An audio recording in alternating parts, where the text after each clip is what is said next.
बिस्मिल्लाहिर्रहमानिर्रहीम। अस्सलाम वालेकुम dear student. Class first year chemistry new book हमारे पास क्या है? New book. ये मार्कर था मैंने लिखा है क्या है? New new book new book first year chemistry. इसमें हम नेक्स्ट लेक्चर पढ़ने जा रहे हैं चैप्टर नंबर सेकंड का। तो चैप्टर नंबर सेकंड में हम क्या पढ़ेंगे? अब electronic configuration of cation and anion. हम क्या पढ़ेंगे? केटायन और एनायन का इलेक्ट्रॉनिक कॉन्फ़िगरेशन पढ़ेंगे और साथ में हम क्या पढ़ेंगे? हमारे पास क्या है? Atomic radius. एटॉमिक रेडियस की क्या पढ़ेंगे? ट्रेंड्स पढ़ेंगे डाउन द ग्रुप। उसी तरह पीरियड्स में इसको पढ़ेंगे। सबसे पहले आते हैं, देखो इलेक्ट्रॉनिक कॉन्फ़िगरेशन में आपको डिटेल से पढ़ाया, तमाम इलेक्ट्रॉनिक कॉन्फ़िगरेशन के प्रिंसिपल भी पढ़ाए। तो आज मैं क्या करूंगा? सिर्फ आपको बताऊंगा कि केटायन हो एनायन हो उसकी इलेक्ट्रॉनिक कॉन्फ़िगरेशन हम किस तरह लिखते हैं। बाकी इलेक्ट्रॉनिक कॉन्फ़िगरेशन को मैंने आपको डिटेल से पढ़ाया है, प्रिंसिपल्स वगैरह भी पढ़ाए। अब देखो केटायन का मतलब क्या है? जिस पर कौन सा चार्ज हो? पॉजिटिव चार्ज हो। एनायन का मतलब क्या है? जिस पर नेगेटिव चार्ज। अगर कोई भी एटम इलेक्ट्रॉन को लूज करेगा उस पर कौन सा चार्ज आएगा? Plus charge. तो जो इलेक्ट्रॉन को लूज करेगा उस पर पॉजिटिव चार्ज, जो इलेक्ट्रॉन गेन करेगा उस पर कौन सा चार्ज आएगा? Negative charge. तो एनायन और केटायन का इलेक्ट्रॉनिक कॉन्फ़िगरेशन। अब देखो एक न्यूट्रल एटम है हमारे पास एल्यूमिनियम, कोई भी चार्ज इस पर नहीं है, कोई भी चार्ज नहीं है, तो इसका मतलब neutral atom. Aluminium atomic number क्या है? 13। अब देखो इसका सिंपल अपने इलेक्ट्रॉनिक कॉन्फ़िगरेशन लिखना है 1s2 2s2 2p6 3s2 3p1। देखो 2 2 2 क्या बन जाएगा? 6 प्लस 6 12 12 प्लस 1 13। तो ये इलेक्ट्रॉनिक कॉन्फ़िगरेशन हो गया। अब देखो जब एल्यूमिनियम पर +3 चार्ज आ जाता है, क्या आ जाता है? +3 चार्ज। +3 चार्ज का मतलब क्या है? एल्यूमिनियम ने क्या कर दिया? 3 इलेक्ट्रॉन क्या कर दिए? लूज कर दिए। 3 इलेक्ट्रॉन लूज कर दिए, 3 इलेक्ट्रॉन किसी दूसरे एटम को दे दिया। अब अगर आपने इलेक्ट्रॉनिक कॉन्फ़िगरेशन लिखना है तो किस तरह लिखोगे? +3 का मतलब क्या है? आपने 13 में से 3 को निकाल देना है। 13 में से 3 को निकाल दो तो क्या बचेगा? 10। अब आपने इलेक्ट्रॉनिक कॉन्फ़िगरेशन 10 के लिहाज से लिखना होगा। किसके लिहाज से? क्योंकि 3 इलेक्ट्रॉन, +3 चार्ज का मतलब क्या है? 3 इलेक्ट्रॉन चले गए, तो बाकी कितने बचाएंगे? 10 बचाएंगे। एटॉमिक क्या होता है? एटॉमिक नंबर एल्यूमिनियम का 13। यहाँ पर 10 क्यों नहीं लिखा? 10 तो नहीं लिखते। अगर आप +10 लिखोगे तो इसका मतलब क्या है? 10 इलेक्ट्रॉन उसने लूज किए, सिर्फ 3 बचे। तो +3 का मतलब क्या है? 3 इलेक्ट्रॉन इसने लूज कर दिए। अब इलेक्ट्रॉनिक कॉन्फ़िगरेशन किस तरह लिखोगे? 1s2 2s2 2p6 2p6। तो देखो 6 हमारे पास क्या है? 2p6 हमारे पास कितने बचे? 2 और 10, टोटल क्या हो गया? 10। अब ये देखो 3s2 और 3p1 ये हमारे पास क्या हो गया? चला गया।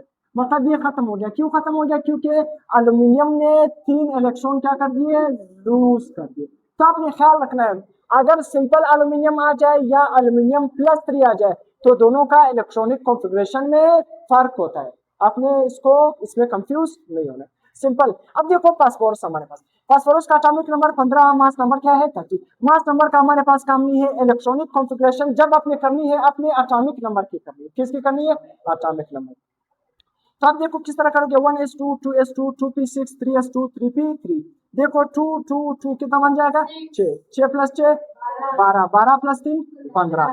तो 15 हमारे पास हो गया। अब फास्फोरस अगर -3 की फॉर्म में आ जाए, -3 का मतलब क्या है? 3 इलेक्ट्रॉन उसने गेन कर लिए। अब इसने 3 इलेक्ट्रॉन क्या कर दिए? गेन कर दिए। 3 इलेक्ट्रॉन गेन कर लिए। 3 इलेक्ट्रॉन गेन का मतलब क्या है? उसके साथ 3 और इलेक्ट्रॉन आ गए।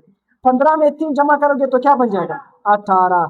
अब आप इलेक्ट्रॉनिक कॉन्फ़िगरेशन क्या लिखोगे? 18 का लिखोगे। किसका लिखोगे? 18। माइनस आ गया तो इसका मतलब क्या है? ऐड करते जाओगे। प्लस आ गया तो इसका मतलब क्या है? निकालते जाओगे। अब देखो 1s2 2s2 2p6 3s2। अब देखो p में टोटल कितने इलेक्ट्रॉन आ सकते हैं? 6 आ सकते हैं। अब इसमें कितने? -3 आ जाए। कितने इलेक्ट्रॉन गेन कर लिए? 3 गेन कर लिए। तो मतलब क्या है? हम p में क्या करेंगे? 3 और इलेक्ट्रॉन डालेंगे। जब 3 और इलेक्ट्रॉन डालेंगे तो ये क्या बन जाएगा? 6 बन जाएगा। तो ये हमारे पास p-3 का इलेक्ट्रॉनिक कॉन्फ़िगरेशन। समझ आएगा? आप क्या करोगे? देखो केटायन, कैल्शियम हमारे पास, कैल्शियम का atomic number 20। 1s2 2s2 2p6 3s2 3p6 और 4s2। देखो 2 + 2 क्या बन जाएगा? 6 6 प्लस 6 12 12 प्लस 6 18 18 प्लस 2 20। अब देखो अगर केटायन +2 की फॉर्म में आ जाए, किस फॉर्म में आ जाए? +2 की फॉर्म में अपने आना है। आपने कंफ्यूज नहीं होना है। सिंपल। +2 का मतलब क्या है? 20 से 2 को निकाल देना है, लूज कर दिए। तो simple 1s2 2s2 2p6 3s2 2p6। अब देखो 4s2 क्या हो जाएगा? खत्म। क्यों खत्म हो जाए? क्योंकि कैल्शियम पर +2 चार्ज आ गया, मतलब उसने 2 इलेक्ट्रॉन क्या कर दिए, लूज कर दिए, 2 इलेक्ट्रॉन निकाल दिए। तो ये इलेक्ट्रॉनिक कॉन्फ़िगरेशन हो गया। तो केटायन हो, एनायन हो या न्यूट्रल एटम हो, इलेक्ट्रॉनिक कॉन्फ़िगरेशन से आपने कंफ्यूज नहीं होना है। तो ये सिंपल लिखना है। अब हमारे पास क्या है, आइसोइलेक्ट्रिक। आइसोइलेक्ट्रिक स्पीशीज का मतलब क्या है, आइसोइलेक्ट्रिक स्पीशीज का मतलब क्या होता है, देखो आइसो का मतलब क्या होता है पता है ना, आइसोइलेक्ट्रिक, आइसो का मतलब क्या होता है, सेम। इलेक्ट्रिक का मतलब क्या है, इलेक्ट्रॉन से है, क्या है, इलेक्ट्रॉन। तो आइसो इलेक्ट्रिक स्पीशीज ऐसे स्पीशीज होते हैं जिसमें सेम इलेक्ट्रॉन होंगे, क्या होंगे, सेम इलेक्ट्रॉन। देखो कैल्शियम +2, कैल्शियम +2, अगर कैल्शियम पर +2 चार्ज है तो इसका मतलब क्या है, इसमें कितने इलेक्ट्रॉन है, 18 इलेक्ट्रॉन है। कितने इलेक्ट्रॉन है, 18। क्यों, क्योंकि कैल्शियम का एटॉमिक नंबर कितना है, 20। तो इसका मतलब क्या है, इसमें इलेक्ट्रॉन कितने हैं, 20 है। कितने इलेक्ट्रॉन है, 20। प्रोटॉन भी कितने हैं, 20। हमारा यहाँ पर क्या है, इलेक्ट्रॉन से काम है, प्रोटॉन से काम नहीं है। तो अगर ये 2 इलेक्ट्रॉन निकाल दे, +2 चार्ज आ गया, तो इसका मतलब क्या है, कितने बन जाएंगे इलेक्ट्रॉन, 18 बन जाएंगे। अब देखो कैल्शियम +2, इसका मतलब क्या है, इसके पास कितने इलेक्ट्रॉन है, 18 इलेक्ट्रॉन। अगर आप आर्गोन देखोगे, किसको देखोगे, आर्गोन, आर्गोन के पास भी कितने इलेक्ट्रॉन होते हैं, 18 इलेक्ट्रॉन। आर्गोन हमारे पास क्या होता है, नोबल गैस है जिसका इलेक्ट्रॉनिक कॉन्फ़िगरेशन कंप्लीट होता है, जिस जो क्या है, किसी के साथ रिएक्शन नहीं करता, उसका ऑक्टेट रूल कंप्लीट होता है। आखिर शेल में 8 इलेक्ट्रॉन कंप्लीट होते हैं, तो किसी के साथ रिएक्शन नहीं करता, स्टेबल होता है। अब देखो कैल्शियम का और आर्गोन का दोनों का इलेक्ट्रॉन सेम है, तो इसको हम क्या नाम देंगे, ये कौन सी स्पीशीज है, आइसो इलेक्ट्रॉन। तो आइसो इलेक्ट्रॉनिक समझ आ गया, जिसमें सेम इलेक्ट्रॉन हो, सिंपल। अब क्या है, एटॉमिक रेडियस। एटॉमिक रेडियस का मतलब क्या है, सिंपल देखो, ये हमारे पास क्या है, न्यूक्लियस है, ये एक शेल है, ये दूसरा शेल, ये क्या है, तीसरा शेल। सिंपल देखो, न्यूक्लियस से लेकर यहाँ तक, यहाँ पर इलेक्ट्रॉन पाए जाते हैं ना, शेल में क्या पाए जाते हैं, इलेक्ट्रॉन्स पाए जाते हैं। क्या पाए जाते हैं, इलेक्ट्रॉन्स पाए जाते हैं। अब देखो न्यूक्लियस से लेकर आउटर मोस्ट शेल तक या आउटर मोस्ट इलेक्ट्रॉन तक, क्या सिंपल आपने समझना है, न्यूक्लियस से लेकर आउटर मोस्ट शेल तक या आउटर मोस्ट इलेक्ट्रॉन तक, इस फासले को आप क्या नाम दोगे, एटॉमिक रेडियस। इसको आप क्या नाम दोगे, एटॉमिक रेडियस। तो atomic radius is the distance between nucleus and outermost shell या आउटर मोस्ट इलेक्ट्रॉन, इस फासले को हम क्या नाम देंगे, एटॉमिक रेडियस। तो सिंपल, एटॉमिक रेडियस क्या है, the average distance between the nucleus and outermost electron, इसको हम क्या नाम देंगे, एटॉमिक रेडियस। तो न्यूक्लियस से लेकर, देखो न्यूक्लियस से लेकर इस आउटर मोस्ट शेल तक, इस फासले को हम क्या नाम देंगे, एटॉमिक रेडियस का नाम। किसका नाम देंगे, एटॉमिक रेडियस का नाम। अब देखो एटॉमिक रेडियस का अपने ट्रेंड्स को समझना है। ट्रेंड्स का मतलब क्या है, अगर आप ग्रुप में जाओगे पीरियोडिक टेबल में या पीरियड्स में जाओगे, तो एटॉमिक रेडियस पर क्या इफेक्ट होगा, बढ़ेगा, कम हो जाएगा, क्या हो जाएगा, सिंपल। नंबर 1 ट्रेंड्स में डाउन द ग्रुप, अगर आप ग्रुप में जाओगे ना, डाउन द ग्रुप मतलब क्या है, ग्रुप का मतलब क्या है, top to bottom, top to क्या जाओगे, बॉटम, ऊपर से नीचे आओगे। तो अगर टॉप टू बॉटम आओगे, सिंपल एटॉमिक रेडियस क्या होता जाएगा, बढ़ता हो जाएगा। अब क्यों, अगर आप ऊपर से नीचे आओगे पीरियोडिक टेबल में, ग्रुप में आओगे, तो एटॉमिक रेडियस क्या होता है, इंक्रीज। क्यों, इसी वजह से इंक्रीज होता है। देखो ये लेट्स सपोज एक एटम है, ये दूसरा एटम, ये हमारे पास क्या है, तीसरा एटम, ये हमारे पास क्या है, चौथा एटम। अब जिस तरह आप नीचे आते जाओगे, न्यू शेल, देखो एटम में क्या है, न्यू शेल क्या हो रहा है, 8 हो रहे, देखो क्या है, शेल क्या हो रहा है, बढ़ रहे, शेल क्या हो रहे हैं, बढ़ रहे। जब भी आप ग्रुप में आते हो तो शेल क्या होते हैं, बढ़ते हैं, शेल क्या होते हैं, बढ़ते हैं। इसी वजह से जब शेल बढ़ जाएगा तो एटम का साइज बढ़ जाएगा, एटम का रेडियस बढ़ जाएगा। तो इसी वजह से हम कहते हैं atomic radius down the group क्या है, बढ़ता है, डाउन द ग्रुप क्या होता है, बढ़ता है। अब रीजन क्या है, रीजन मैंने आपको बता दिया, जब हम डाउन द ग्रुप आते हैं तो शेल बढ़ते हैं, जब शेल बढ़ते हैं तो आसान अल्फाज में शील्डिंग इफेक्ट भी क्या है, इंक्रीज करता है। शील्डिंग इफेक्ट भी क्या करता है, शील्डिंग इफेक्ट का मतलब क्या है, ये जो शेल बढ़ते हैं, आसान अल्फाज में शेल बढ़ने का मतलब क्या है, न्यूक्लियस का और आउटर मोस्ट शेल में शील्ड बढ़ता है। क्या बढ़ता है, शील्ड बढ़ता है। तो शेल का बढ़ना, इसका मतलब क्या है, शील्ड का बढ़ना। इसको आसान अल्फाज में जब शेल बढ़ते हैं तो हम कहते हैं शील्डिंग इफेक्ट बढ़ता है, न्यूक्लियस और आउटर मोस्ट शेल में शील्ड बढ़ता है, इसको हम कहते हैं शील्डिंग इफेक्ट।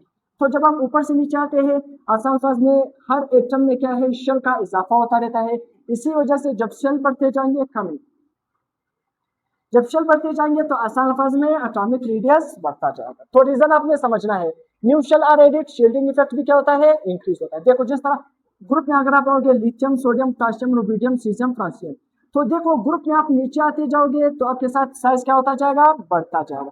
सबसे ज्यादा एटॉमिक रेडियस किसका होगा, फ्रांसियम। सबसे कम किसका होगा? लिथियम का होगा। अब देखो पीरियड, पीरियड का मतलब क्या है? Left to right. पीरियड का मतलब क्या होता है? Left to right. जब आप पीरियोडिक टेबल में लेफ्ट टू राइट जाओगे, सिंपल क्या हो, लेफ्ट टू राइट जाओगे, तो as you move across the period atomic radius क्या हो जाएगा? डिक्रीज हो जाएगा। देखो आसान फॉर्मूला, अगर आप लेफ्ट टू राइट जाओगे तो एटॉमिक रेडियस डिक्रीज होगा। क्यों डिक्रीज होगा? आसान फॉर्मूला देखो, ये न्यूक्लियस है, ये एक शेल, ये न्यूक्लियस, ये एक शेल, ये न्यूक्लियस, ये एक शेल, ये न्यूक्लियस, ये एक शेल। इसमें लेट्स सपोज पहले शेल में एक इलेक्ट्रॉन है, दूसरे शेल में 2, तीसरे शेल में 3, चौथे शेल में कितने नंबर का है? लेट्स सपोज यहाँ पर 4 हो गए। मैं एग्जांपल के तौर पर लिख रहा हूँ, सही। जब आप लेफ्ट टू राइट जाते जाओगे, आसान अल्फाज में आपने क्या समझना है? शेल नहीं बढ़ते, शेल नहीं बढ़ते। पुराने शेल में इलेक्ट्रॉन की क्या होती है? इजाफा होती है। पुराने शेल में इलेक्ट्रॉन की इजाफा, पहले में क्या है? एक इलेक्ट्रॉन, दूसरे में 2, तीसरे में 3, चौथे में 4। तो पुराने शेल में इलेक्ट्रॉन की इजाफा हो रही है। जब इलेक्ट्रॉन का इजाफा होगा तो इसका मतलब क्या है? न्यूक्लियस और आउटर मोस्ट शेल में अट्रैक्शन क्या हो जाएगी? बढ़ जाएगी। जब अट्रैक्शन बढ़ जाएगी तो एटम का साइज देखो, अगर न्यूक्लियस है ना, ये न्यूक्लियस है हमारे पास, ये न्यूक्लियस है, ये क्या है? एक शेल, दो शेल। जिस तरह हमारे पास क्या है? न्यूक्लियस और आउटर मोस्ट के दरमियान अगर अट्रैक्शन बढ़ जाएगा तो ये न्यूक्लियस क्या करेगा? इस शेल को अपनी तरफ क्या करेगा? अट्रैक्ट करेगा। जब अट्रैक्ट करेगा तो साइज क्या हो जाएगा? सुखड़ जाएगा। साइज क्या हो जाएगा?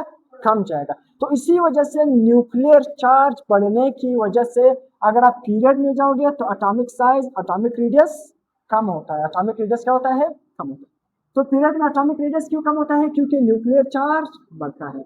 जब आप लेफ्ट टू राइट जाओ, जिस तरह sodium, magnesium, aluminium, silicon, phosphorus, sulphur, chlorine, argon, तो आप क्या हो जाओगे? पीरियड में जाओगे तो साइज क्या होता जाएगा? एटॉमिक रेडियस कम होता जाएगा। क्यों कम होता है? क्योंकि न्यूक्लियर चार्ज बढ़ता है, शेल नहीं बढ़ते। सेम शेल में इलेक्ट्रॉन का इजाफा होता है। जब इलेक्ट्रॉन का इजाफा होता जाएगा तो इसका मतलब क्या है? न्यूक्लियर चार्ज बढ़ेगा। जब न्यूक्लियर चार्ज बढ़ेगा तो न्यूक्लियस और आउटर मोस्ट में अट्रैक्शन बढ़ जाएगी। जब अट्रैक्शन बढ़ जाएगी तो एटम का साइज क्या होता जाएगा? सुखड़ जाएगा, साइज कम होता जाएगा।